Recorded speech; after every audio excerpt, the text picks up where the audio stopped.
It was taken from a karate suit, just a regular karate type outfit. Are they coming to get me? Is that it? The official story of Elvis Presley's death has been repeated so many times it's become gospel. Heart attack. Found on his bathroom floor. The king of rock and roll gone at 42. But here's what they never told you about August 16, 1977, and the horrifying 24 hours that led to the moment Ginger Alden's screams echoed through Graceland's hallways. Elvis woke up at 2 in the afternoon on August 15th, already drowning.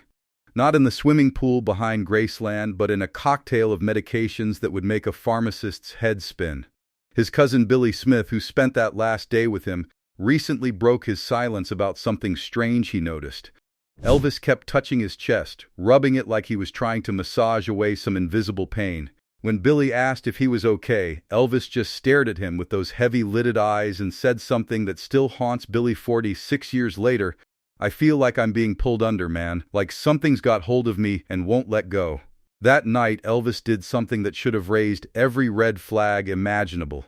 At 2 in the morning, he demanded to see his dentist. Not tomorrow, not in a few hours, but right then.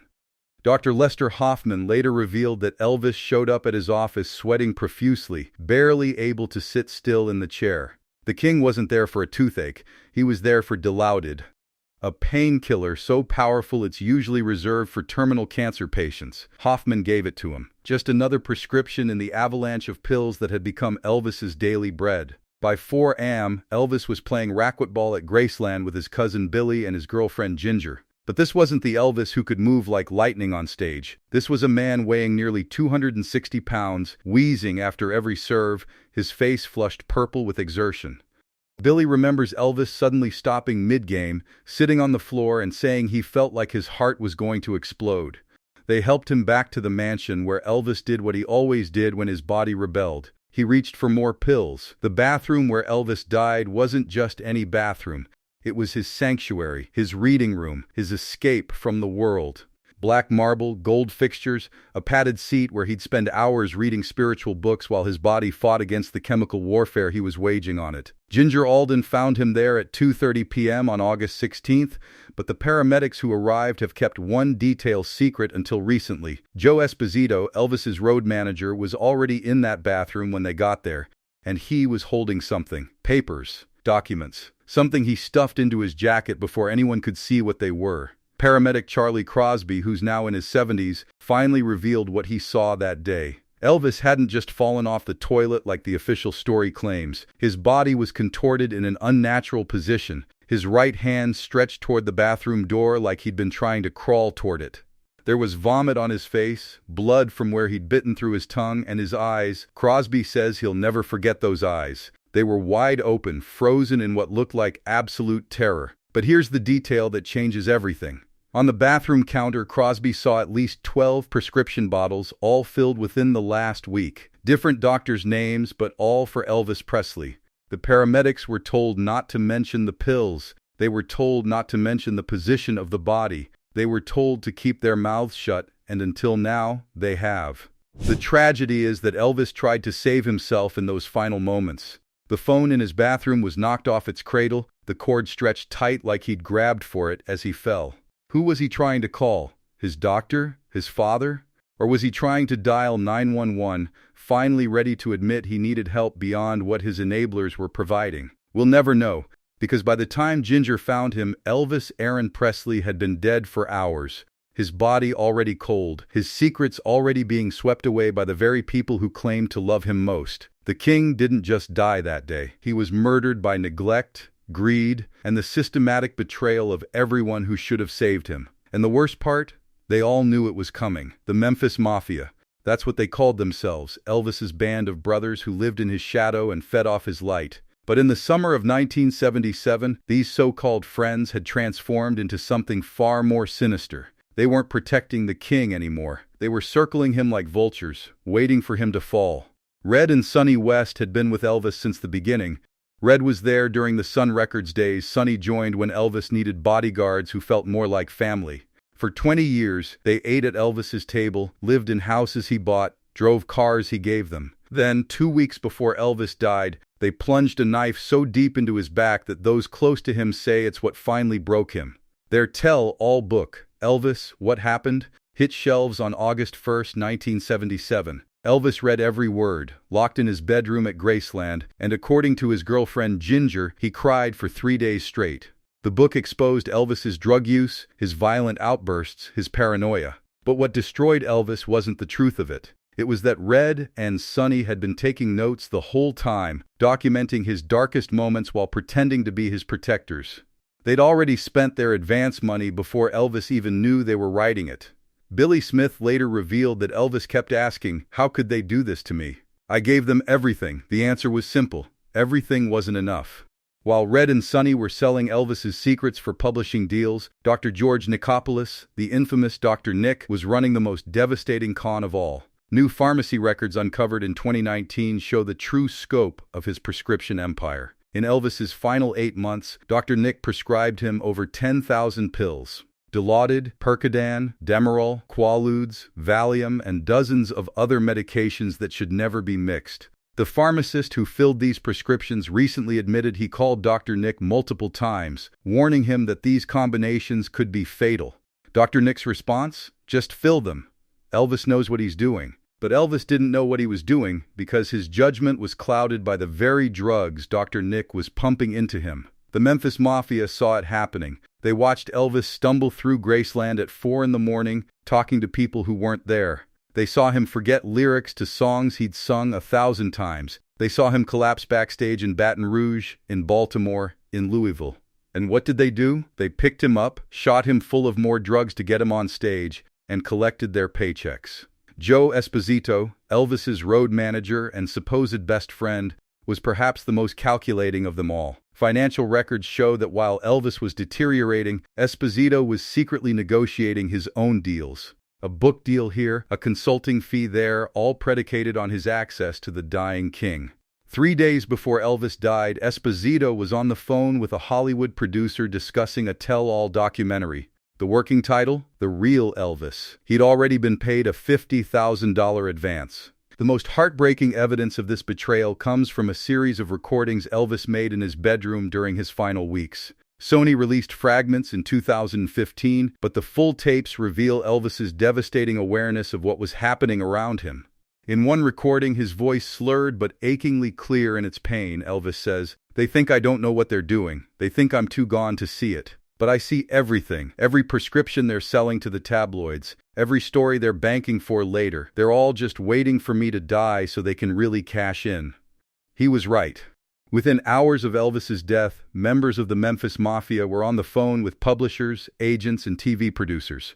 The body wasn't even cold, and they were already dividing up the empire of exploitation they'd been building. Lamar Fike sold his story to the National Enquirer before Elvis's funeral. Marty Lacker was negotiating a book deal during the wake. These weren't friends mourning a loss. These were vultures who'd been patient long enough, finally free to feast. Colonel Tom Parker wasn't a colonel, wasn't named Tom, and wasn't even Parker. The man who controlled Elvis Presley's entire career was living the greatest lie in entertainment history, and that lie would ultimately destroy the king of rock and roll. The truth about Andreas Cornelis van Kuyk, an illegal immigrant from Holland who fled murder charges in his homeland, is more twisted than any Hollywood script could imagine. In 1929, a young Andreas van Kuyk disappeared from Breda, Netherlands, after a woman was found bludgeoned to death behind a grocery store where he worked. He surfaced in America with a dead man's identity, eventually becoming Tom Parker, a carnival barker who learned how to separate people from their money with a smile and a handshake. By the time he met Elvis in 1955, Parker had perfected his con. He didn't just want to manage Elvis, he wanted to own him. The contract Parker presented to a young, desperate Elvis and his overwhelmed parents was unlike anything in music history. 50% of everything. Not just concert revenue, but recording, merchandise, movies, even personal appearance fees. Entertainment lawyers who've reviewed the contracts say they've never seen anything so predatory. But that was just the beginning of Parker's stranglehold. Because Andreas van Kuyk couldn't leave America without risking exposure of his true identity, he made sure Elvis couldn't either.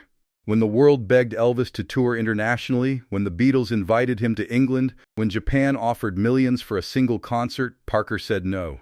He convinced Elvis that foreign audiences were dangerous, that the money wasn't worth it, that America was enough. The truth was, Parker couldn't get a passport without revealing he was an illegal immigrant who'd been living under a stolen identity for 30 years.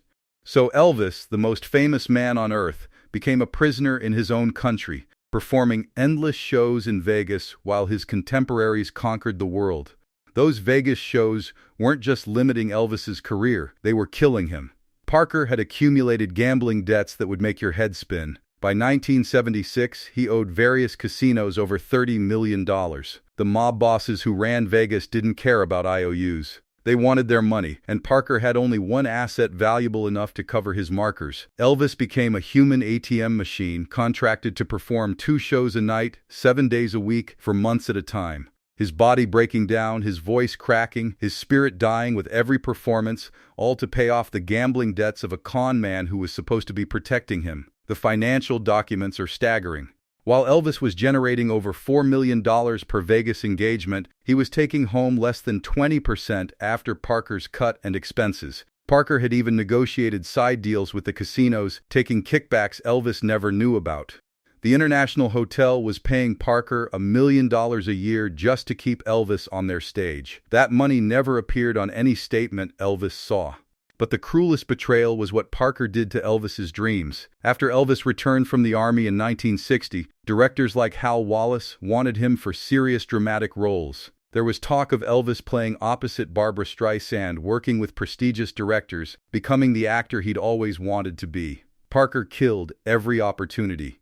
He demanded so much money up front and such a huge percentage that studios walked away. Then, he'd lock Elvis into another terrible beach movie for a fraction of the price because those producers would pay Parker under the table. The moment that finally broke Elvis's heart came in 1974. He discovered that Parker had been selling I Hate Elvis buttons at his concerts. The same man taking 50% of the I Love Elvis merchandise was profiting from both sides, turning his client's fame into a double-ended cash machine. When Elvis confronted him, Parker just laughed and said, "We're in the business of making money, boy. All money spends the same." By 1977, Parker had already prepared for Elvis's death. Documents discovered in Parker's estate show he'd negotiated posthumous merchandising deals, had death announcement press releases pre-written, and had even arranged for exclusive photo rights to Elvis's funeral. The parasite had evolved into something worse. He'd become an undertaker, measuring his meal ticket for a coffin while Elvis was still breathing. In the weeks before his death, Elvis Presley did something that nobody knew about until 2021 when a Graceland employee finally came forward. He was making recordings, not music, but documentation. Hidden in his bedroom with a small cassette recorder, Elvis was building a case against the people destroying him. These tapes, which the Presley estate has fought to keep sealed, contain the most damning evidence that Elvis knew exactly what was happening to him. Linda Thompson's cousin, who worked maintenance at Graceland, recently revealed he helped Elvis set up the recording equipment. Elvis was paranoid, but not in the way people thought. He wasn't imagining threats, he was documenting real ones. On one tape, dated July 23, 1977, just 3 weeks before his death, Elvis's voice, tired but determined, can be heard saying, "If something happens to me, people need to know the truth. I'm not crazy, I'm not out of control, I'm being systematically destroyed, and I have proof." That proof went beyond just recordings. Elvis had been meeting secretly with FBI contacts he'd cultivated during his famous visit with Nixon in 1970. Agent Gerald Coleman, now retired, finally admitted that Elvis had contacted the Bureau multiple times in his final months, claiming he was receiving death threats from people within his own organization.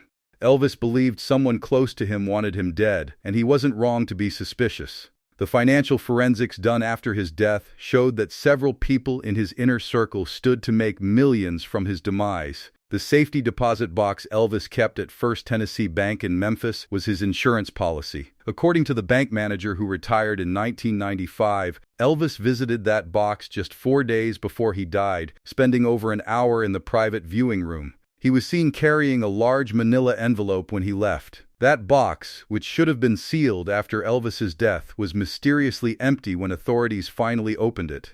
The bank's security footage from that week had been accidentally erased. Every single frame. What makes this disappearance even more chilling is what Elvis told his nurse, Marion Koch, the night before he died. She'd been brought in because Elvis trusted her more than Dr. Nick's regular staff. Elvis grabbed her arm and whispered, "If anything happens to me tomorrow, there's a key in my wallet. Tell my daddy about the key." Vernon Presley later searched frantically for this key, but Elvis's wallet had been cleaned out by the time his body reached the hospital. Someone in that Graceland bathroom had taken whatever Elvis wanted his father to find. 3 days before his death, Elvis made his final desperate move. He'd arranged a secret meeting with Jerry Weintraub, a powerful manager who handled Sinatra and was interested in taking over Elvis's career. They met at a private home in Memphis, away from Parker's spies. Elvis was ready to fire Parker, ready to break free, ready to save his own life. But Parker had eyes everywhere. Within hours of that meeting, Parker was on a plane to Memphis, showing up at Graceland unannounced. The argument that followed was so violent that staff members hid in their rooms. Elvis's last words to Parker, according to the cook who overheard them, were, "You've killed me, you bastard. You finally killed me." The Graceland staff who were there that final night have been telling consistent stories for decades, stories that paint a picture of a man who knew he was living his last hours. Elvis spent his final evening going from room to room, giving away jewelry, cars, even cash to everyone working that night. His cook, Mary Jenkins, said he hugged her and told her she'd been more of a mother to him than anyone since Gladys died. He gave his nurse his personal Bible and said, "You'll need this more than me." These weren't the actions of a man planning to wake up the next morning. The financial autopsy revealed the true crime. Elvis Aaron Presley, who had generated over $100 million during his career, died with less than $5 million to his name. His checking account had $1,055. The man who'd changed American culture forever couldn't have afforded to buy his own plane ticket out of Memphis. The money hadn't disappeared. It had been systematically drained by management fees, prescription costs, hush money, and loyalty payments to keep the circle of corruption intact. The most haunting parallel is that Elvis died exactly the way his mother Gladys did. Same prescription drugs flooding their systems, same doctors signing the papers, same people profiting from their deterioration. Elvis had watched his mother die from pills in 1958 and swore he'd never let it happen to him. 19 years later, he was gone the same way, betrayed by the same type of people who'd promised to protect him. The king didn't just die. He was executed by 1,000 small betrayals. Each prescription, each enabled binge, each stolen dollar another step toward that bathroom floor. Want more shocking revelations about music's biggest icons? Subscribe now and hit the notification bell.